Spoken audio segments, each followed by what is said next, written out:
Hello students, today I am going to explain a very beautiful chapter of your textbook, The Sea, written by James Reeves.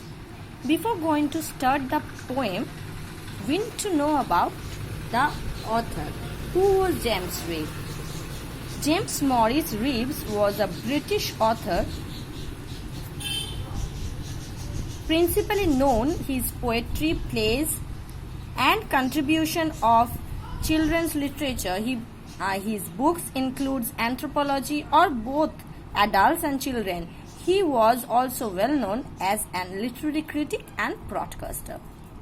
So James Reeves was a British. We know that James Reeves was a British author, and principally means mainly he was known for his poetry, plays, and contribution in children literature. And in his books, anthropology was added, and his books are for adults and children.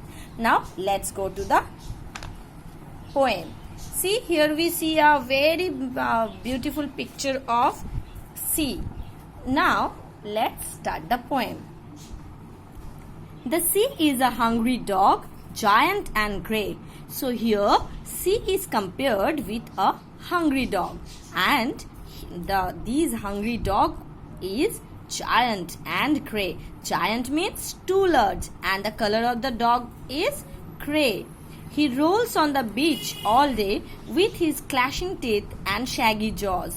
Clashing teeth and shaggy. Shaggy means rough jaws. Jaws means the mouthpiece of an animal.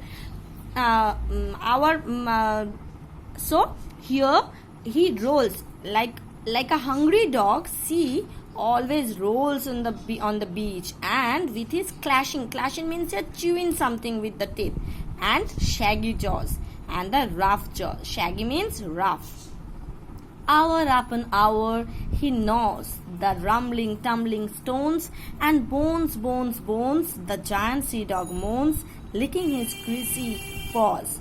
So, hour upon hour he gnaws. Gnaws means bites and chews. Okay. So, with clashing teeth means the teeth with which he can chew it. So he hour upon hour, like a dog, sea is chewing something. The rumbling, tumbling stones, and all the rumbling, tumbling tones are like bones. And the giant dog moans. Moans means here howls. And when the night wind roars and the moon rocks in the stormy cloud, he bounds to his feet and snaps and snips, shaking his wet sides over, and howls and hollows long and loud.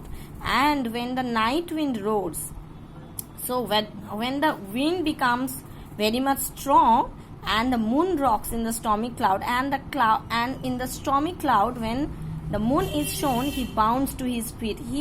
The dog shaking his wet sides, like he bounds to his feet, and howls and hollows long and loud. And the dog, the sea is howling like a dog. For a long time sea is howling like a dog.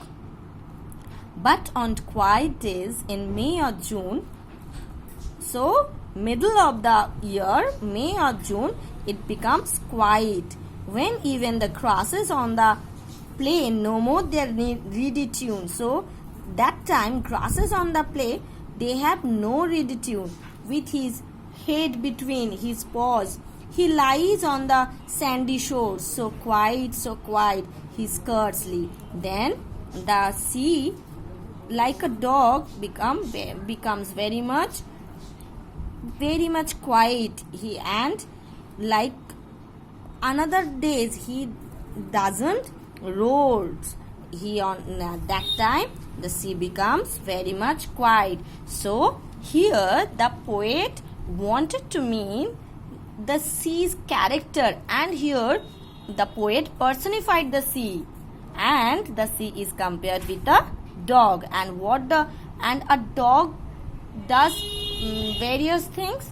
Like this dog, sea is also doing the same thing like a dog. So how beautifully, so we can understand how beautifully the poet describes the nature of the sea. So now you have to again read it out, this poem, and if you have any doubt, then after reopening the school we will again discuss it about. Now after